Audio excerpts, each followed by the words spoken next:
नमस्कार, सत्य हिंदी पर आप देख रहे हैं दोपहर 2 बजे का न्यूज बुलेटिन और मैं हूं आपके साथ निकिता।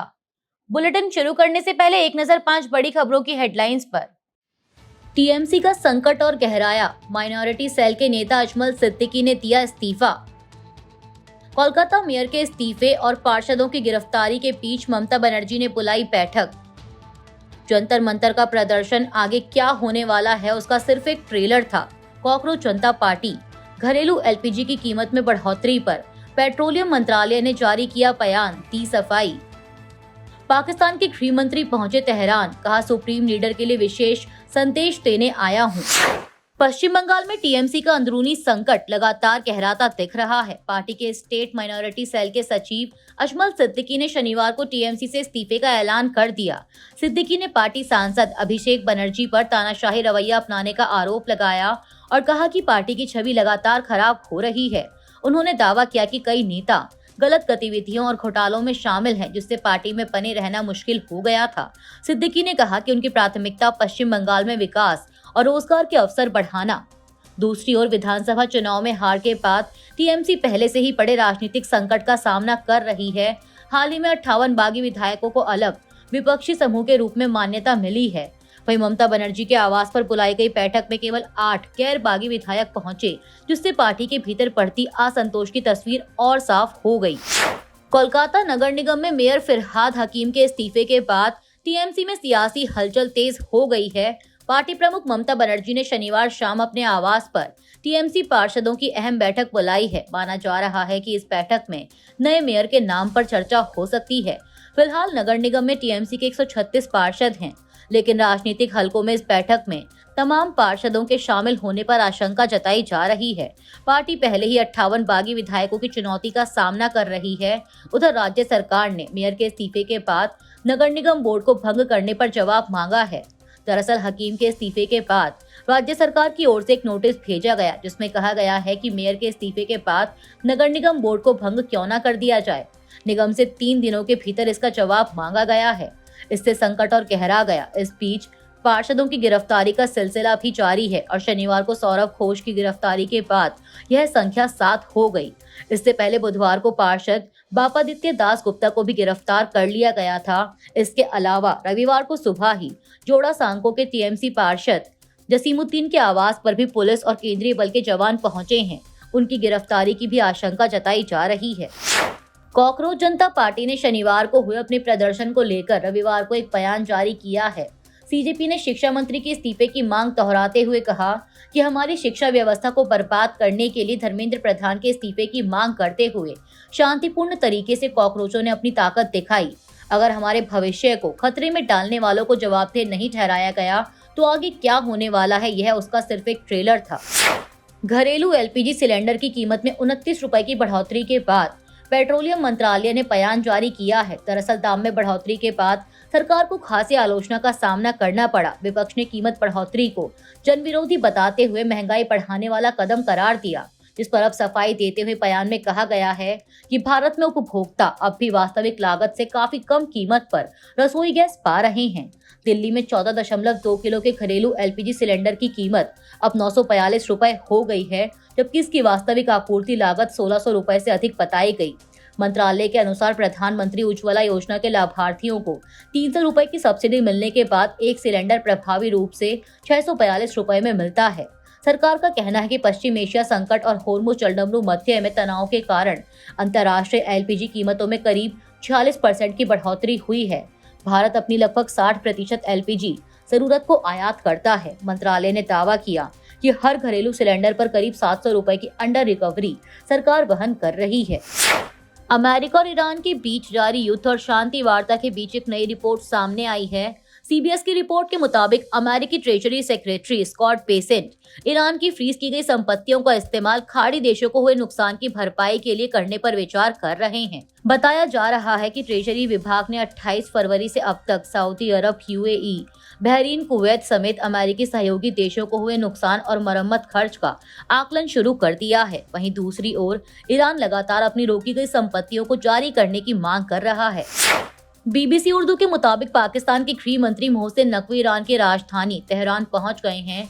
तेहरान पहुंचने के बाद मोहसिन नकवी ने कहा कि वे अपने देश के नेताओं की ओर से ईरान के सुप्रीम लीडर को एक विशेष पत्र सौंपने के लिए ईरान पहुंचे हैं।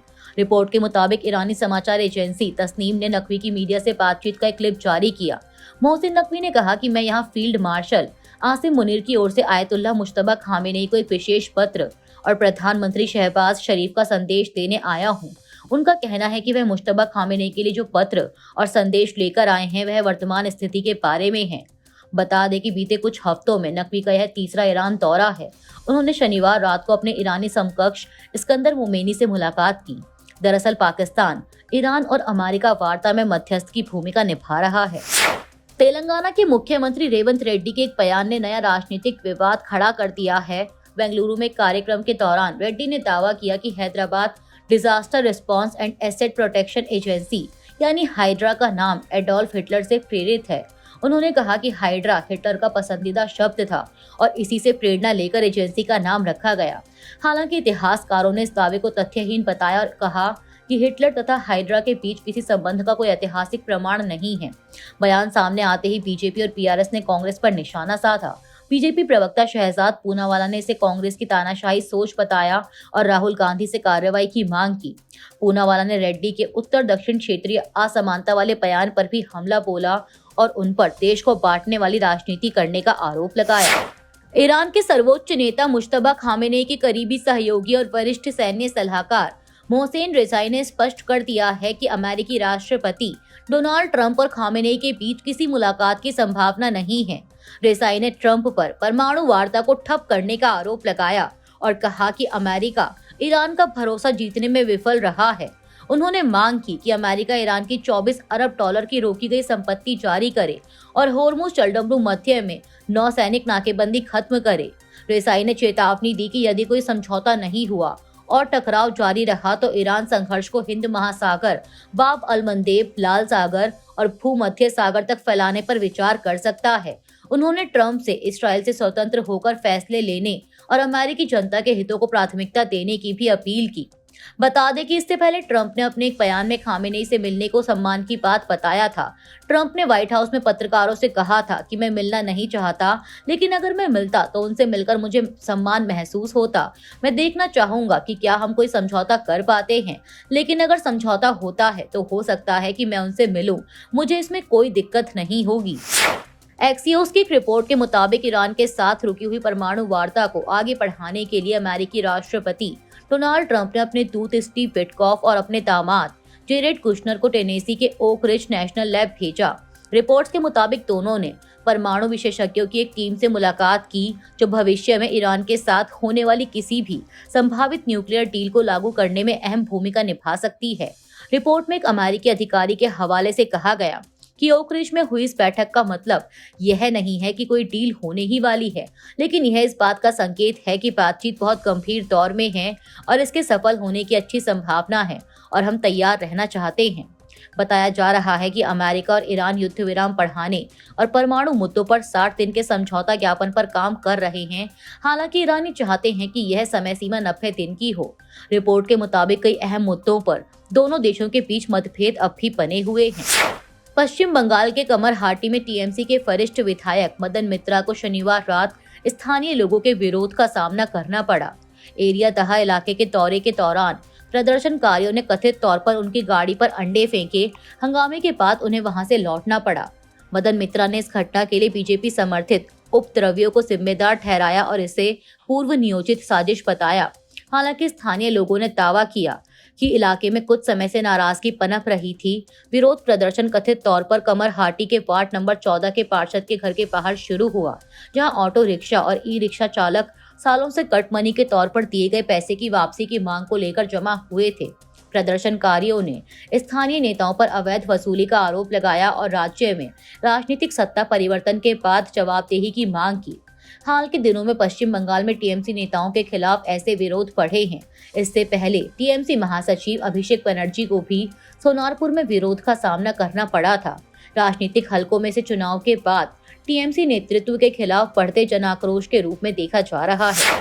कॉकरोच जनता पार्टी के प्रदर्शन के बाद आम आदमी पार्टी नेता मनीष सिसोदिया ने कांग्रेस पर सवाल उठाए हैं उन्होंने शनिवार को एक्स पर लिखा कि देश का जेनजी और नौजवान मोदी सरकार से दुखी हैं, लेकिन आज जब हजारों युवा शिक्षा मंत्री का इस्तीफा मांगने जंतर मंतर पहुंचे तो कांग्रेस ने इन युवाओं को पूरी तरह से मजाक उड़ाया।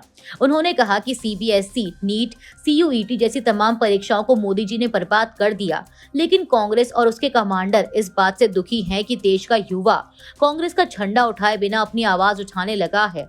इसीलिए आज कांग्रेस नेता, इनके समर्थक, ट्विटर नेता और समर्थक पत्रकार दिन भर इन युवाओं का मजाक उड़ाते रहे।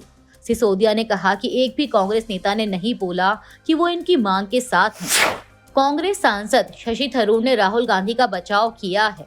दरअसल इतिहासकार रामचंद्र गुहा ने हाल ही में राहुल गांधी के प्रशासनिक अनुभव और विदेश नीति की समझ पर सवाल उठाए थे। उन्होंने पूछा था कि राजनीतिक विरासत और व्यक्तिगत शालीनता के अलावा राहुल गांधी को प्रधानमंत्री पद के लिए क्या योग्य बनाता है। इसके जवाब में शशि थरूर ने एक्स पर लिखा कि दुनिया की लोकतांत्रिक राजनीति में कई नेता बिना बड़े प्रशासनिक अनुभव के शीर्ष पदों तक पहुंचे हैं। उन्होंने अमेरिका के पूर्व राष्ट्रपति बराक ओबामा और प्रधानमंत्री नरेंद्र मोदी का उदाहरण देते हुए तर्क दिया कि राष्ट्रीय नेतृत्व के लिए पहले से कार्यकारी या विदेश नीति का अनुभव होना जरूरी नहीं है। थरूर ने लिखा कि अरे रामचंद्र गुहा, यह कुछ ज्यादा हो गया। इलिनॉइस से पहली बार सीनेटर बने बराक ओबामा के पास दुनिया के मामलों का क्या अनुभव था जब वे दुनिया के सबसे शक्तिशाली देश के राष्ट्रपति बने, जबकि वह देश कई वैश्विक मुद्दों में उलझा हुआ था। इसी तरह गुजरात के मुख्यमंत्री के पास भारत के अंतर्राष्ट्रीय संबंधों को संभालने का कितना अंतर्राष्ट्रीय अनुभव था। थरूर ने आगे तर्क दिया कि राहुल गांधी ने 1 दशक से ज्यादा समय तक एक राष्ट्रीय पार्टी का नेतृत्व किया है और उनके दुनिया भर के नेताओं के साथ व्यापक संपर्क है और पार्टी के अंदर और बाहर सलाहकारों की कोई कमी नहीं है। उन्होंने कहा कि कोई भी राष्ट्रपति या प्रधानमंत्री अकेले संकट नहीं संभालता, इसीलिए वह सरकार का प्रमुख होता है। उन्होंने अंत में लिखा कि मुझे लगता है कि अब इसे बढ़ा चढ़ाकर पेश किए गए विवाद को खत्म करने का समय आ गया है। नेशनल टेस्टिंग एजेंसी यानी एनटीए ने नीट यूजी 2026 की दोबारा परीक्षा के पेपर लीक के दावों को खारिज करते हुए इन दावों को झूठे, फर्जी और भ्रामक बताया है। एनटीए ने शनिवार को एक बयान जारी कर कहा कि एनटीए के संज्ञान में आया है कि सोशल मीडिया और मैसेजिंग प्लेटफॉर्म पर कुछ संदेश प्रसारित किए जा रहे हैं जिनमें नीट यूजी 2026 फिर से परीक्षा के प्रश्न पत्र के लीक, पेपर तक पहले से पहुंच या बिक्री का दावा किया जा रहा है। ये सभी दावे पूरी तरह झूठे, फर्जी और भ्रामक हैं। एजेंसी का कहना है कि ऐसे दावे संगठित नकल गिरोहों की ओर से फैलाए जाते हैं जो स्टूडेंट्स और उनके परिवारों की चिंता का फायदा उठाते हैं। इनका उद्देश्य नकली प्रश्न पत्र बेचकर पैसे ऐंठना है। इसके अलावा एजेंसी ने यह भी बताया कि वह ऐसे दावे फैलाने वाले चैनलों और सोशल मीडिया अकाउंट्स पर कार्रवाई कर रही है। साथ ही स्टूडेंट्स और उनके परिवारों से अपील की गई कि वे लालच के झांसे में न आएं।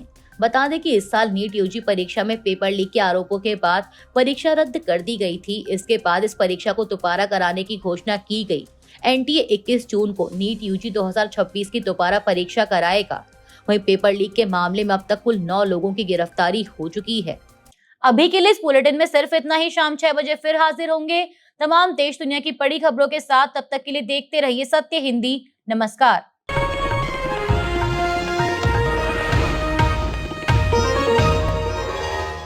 Copyright disclaimer under Section 107 of the Copyright Act 1976. Allowance is made for fair use for purposes such as criticism, comment, news reporting, scholarship, and research. Fair use is a use permitted by copyright statute that might otherwise be infringing.